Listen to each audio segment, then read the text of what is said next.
Hi everyone and welcome back to my channel called zuzanareacts, where I learn all things parallel with your help, and I just share my Slovak Central European point of view. And today's video I'm actually quite excited because I am going to do a video by J Sai Deepak, and it is to do with apparently Hindu inferiority complex and the understanding of the educational system and kind of the English influence. So I'm very, very, very curious to discover that, because many of you talked about the inferiority complex. So I wonder what he has to say. But before we jump into today's video, please like this video and click on the subscribe button and turn on the notification. Thank you so much for your support. Okay, let's do this. The institutions or the traditional institutions which are supposed to give you the rooting in your culture have effectively been emasculated by the state. What you have done as a society is to undercut your autonomous institutions by making them completely dependent on the state, and I mean temples in this regard. How many people have the self-confidence? Because we constantly expect women to wear saris. I challenge the men to wear dhotis and walk in an uber elitist mall. That is where is the problem of inferiority complex.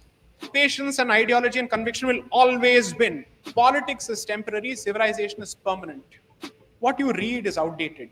So let's replace your patashalas with English education system and the colonial education system, and let's change the language policy. There's a distinction between knowing a language and treating that as a medium of instruction. But some people seem to be taking pride in the fact that they've not changed a single page in history books.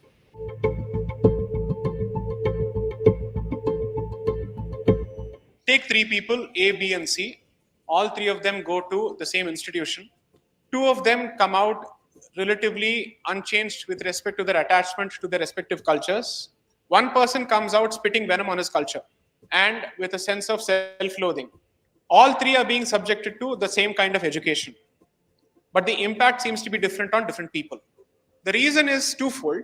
One, the other two groups are effectively producing institutions, and which is to say societal institutions as well as family-based institutions, which manage to put a certain filter which is not changed by the education system. Whereas as far as the majority community is concerned, it has effectively outsourced the value of introduction of any kind of value-based filter entirely to the school system, entirely to the rest of the society. The institutions or the traditional institutions which are supposed to give you the rooting in your culture have effectively been emasculated by the state. And the family, in turn, from a joint family system to the nuclear family system, its ability to provide cultural mooring as far as its children are concerned has already been reduced.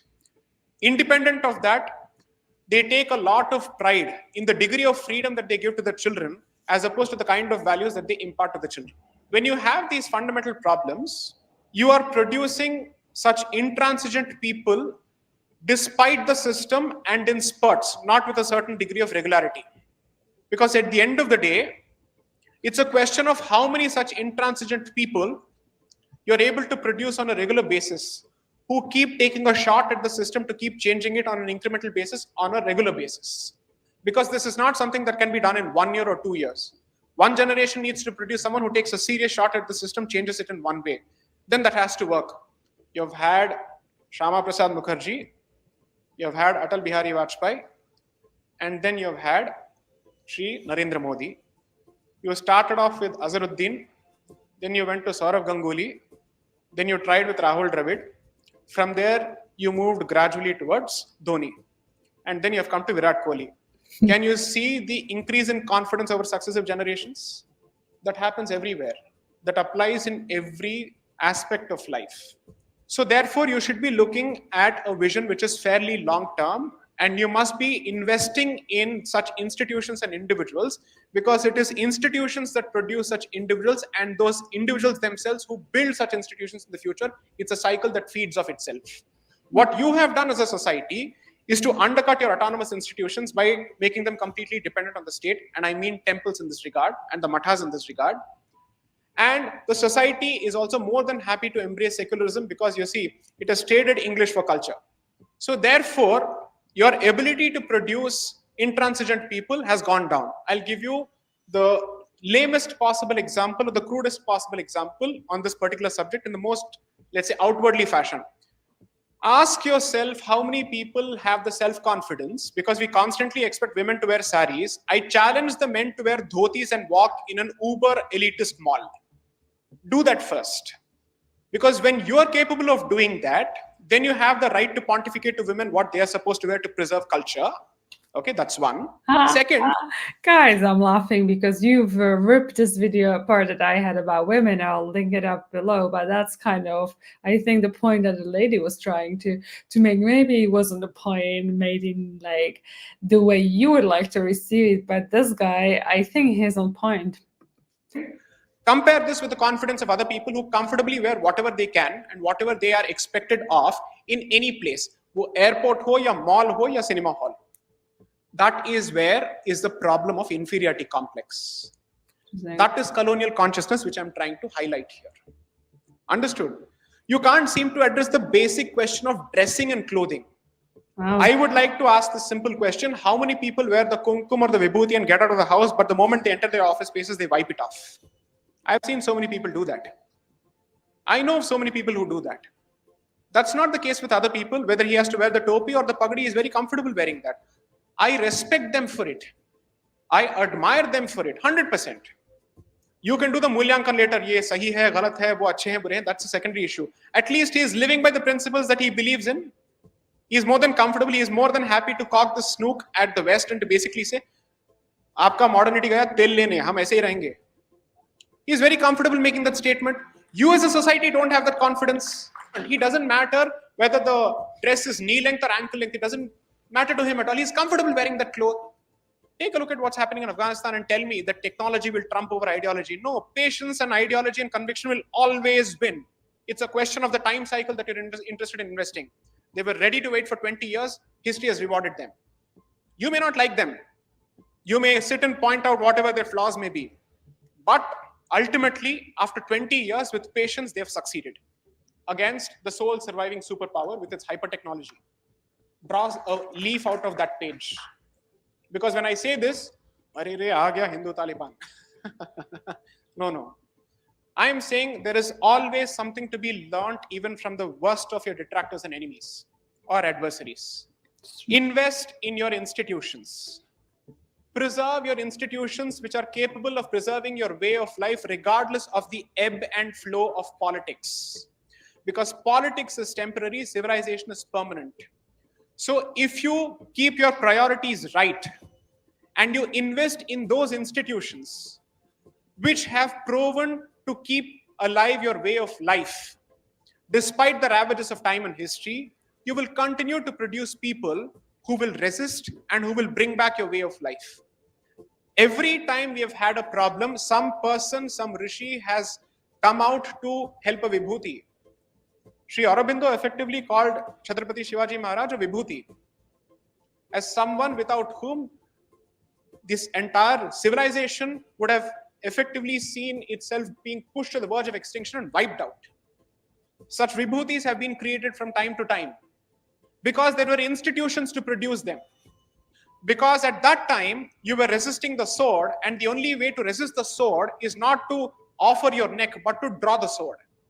But subsequently comes the guy who teaches you the value of tolerance and who effectively says, you and I can coexist, but you know what? You need to change a bit. So I will introduce, with the noblest of intentions, which of course paved the way to hell, reform.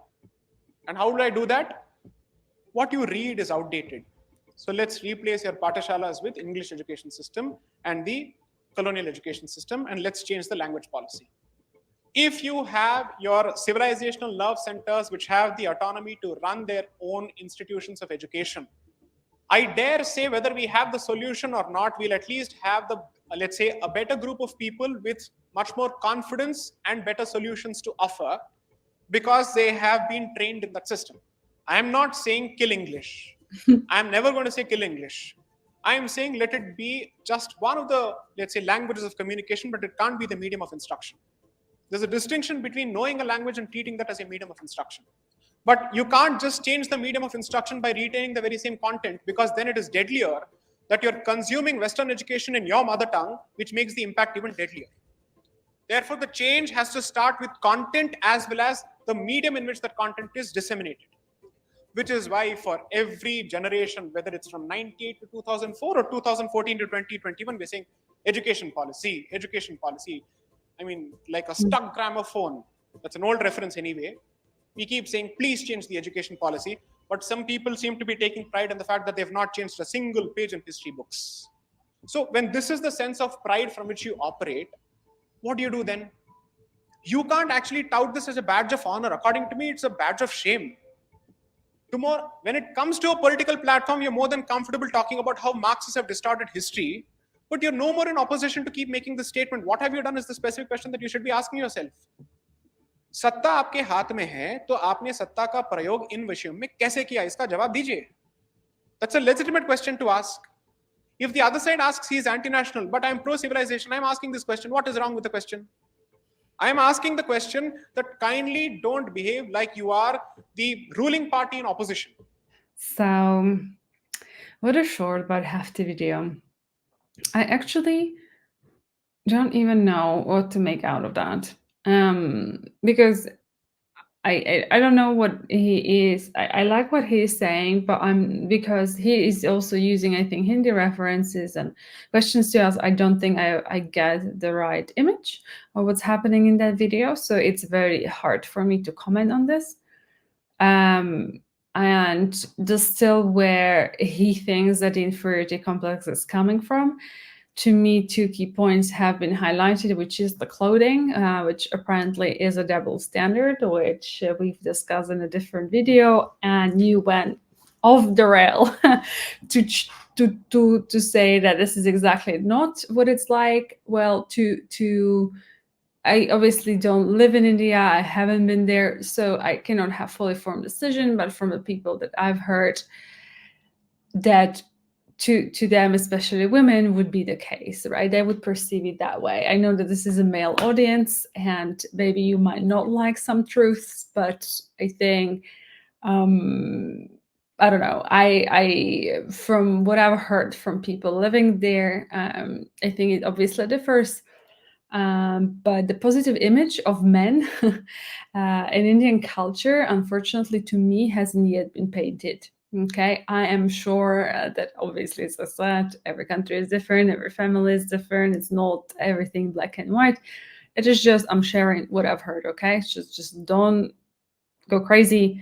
Just listen to what I have to say, and I'm just saying this is just a few opinions. Okay. I think that the bigger question that, or maybe it's not the bigger question, I don't know, because I don't understand the problem, is the colonial history and the inferiority complex. It does feel like it might be stemming from there. I think it's and you know, like the base of everything is the educational system. It's yeah, it's an interesting one, because obviously I don't come from a colonized country. In the sense, I come from what I would say a slave country.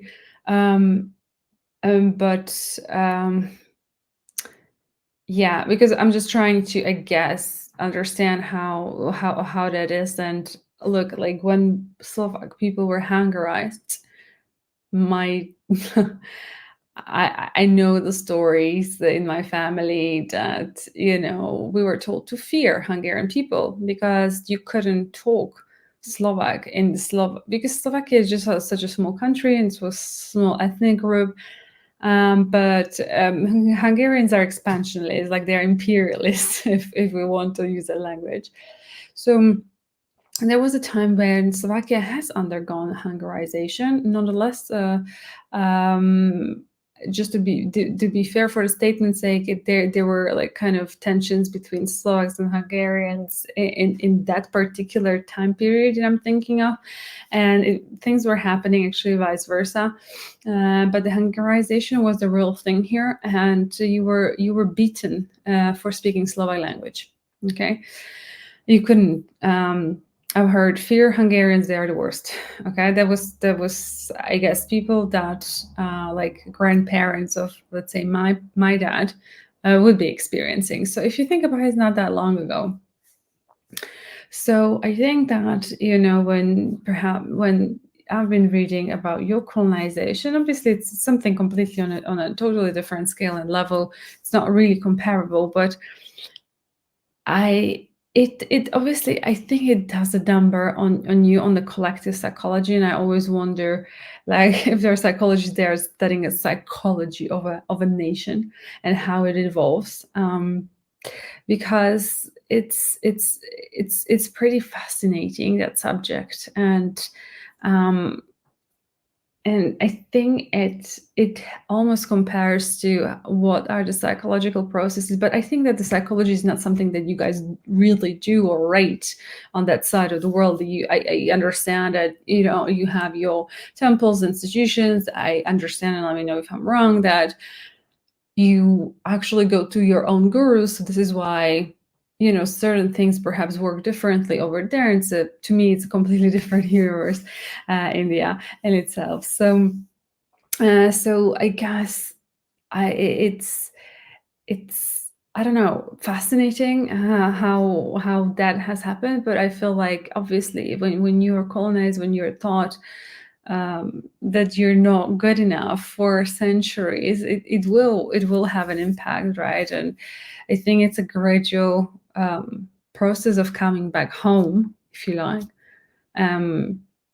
as a country to your roots. And I do appreciate it, people's roots. I think we should cherish where we come from and not be ashamed of. But as civilization, when he said they're permanent, but they do evolve, right? So I guess the question is, how is the collective consciousness in the group, and how it kind of wants to evolve, what level of spiritual maturity there is. And yeah, I think that I see a lot of contradictory things, which I think the most shocking thing for me so far about India is that I would imagine it's a spiritual country, but the level of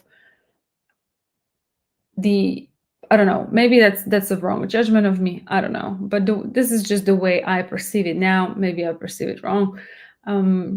Is that when you actually really understand spirituality, you have very few debates of the fact that he had highlighted.